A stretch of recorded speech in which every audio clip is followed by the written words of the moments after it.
عزیزانو دا میاشت خو ربیع الاول ده، موږ تاسو ټولو ته معلومه ده. په دغه میاشت کې د پیغمبر علیه الصلاة والسلام پیدایش هم سوی دی او د پیغمبر علیه الصلاة والسلام مبارک وفات هم راغلی دی. خو ډېر ځله عزیزانو زموږ ته په خبره سر نه خلاص،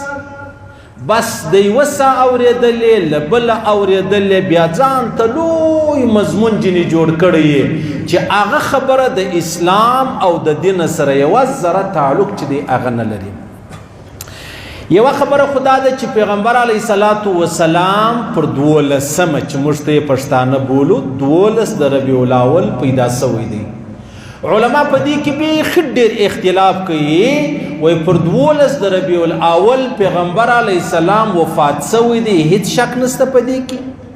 او چې خاص کر هغه مختار قول بلل کیږي هغه دا دی چې پر 8 د ربیع الاول پیغمبر علیه الصلاة والسلام مبارک پیدا سوی دی.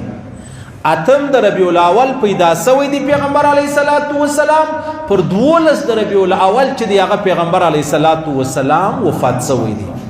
او بیا جب خبره دا ده په شیعګانو کې بیا دا خبره ډیره مشهوره ده چې دوی خپل سند ورته جوړ کړی دی چې پر 19 د ربیع الاول پیغمبر علیه السلام پیدا سوی دی، پر 28 د صفر پیغمبر علیه الصلاة والسلام مبارک چې دی هغه سوی دی هغه وفات سوی دی. پر 19 د ربیع الاول دی وایي چې پیغمبر علیه الصلاة والسلام مبارک دا د شیعګانو په کتابو کې دا خبره ده.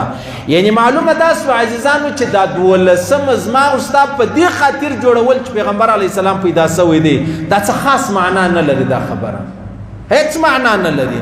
اصل مقصد د پیغمبر علیه الصلاة والسلام د دنیا لر راتلل چې شو، د پیغمبر علیه الصلاة والسلام د دنیا لره راتلل په دې نه و چې په انسانانو کې یو انسان چې دی هغه زیات سلو صحیح سو، دا نه و چې په نارینهو کې یو نارینه الله رب العزت زیاتوي نو پیغمبر علیه الصلاة والسلام مبارک پیدا کړي، دا خبره نه ده. پر دې د ټول جهان د هرې فرقې پر دې باندې مطلب یقین دی چې پیغمبر علیه الصلاة والسلام د دې قوم د دې ملت د انسانیت د رهنمایي دپاره الله رب العزت پیدا کړی دی.